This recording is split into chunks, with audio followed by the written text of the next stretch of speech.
Hi, I'm Denise Austin. I'm an advocate for living a healthy and happy life.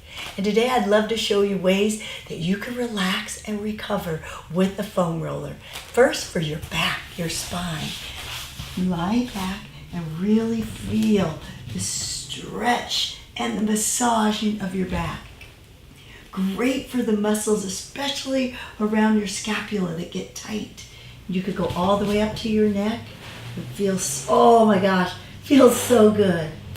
And now for my legs. I love to work my thighs and really stretch it out and work it out.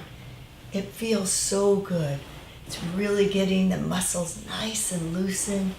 No more tight muscles, no more knots in your neck or back or legs. And then my other favorite is for the calf muscles. Oh, just cross your leg over here like that and rub. Oh my gosh, feels so good. It's so good for you. It's excellent for circulation too. All of these little ways to make you feel better because you are worth it.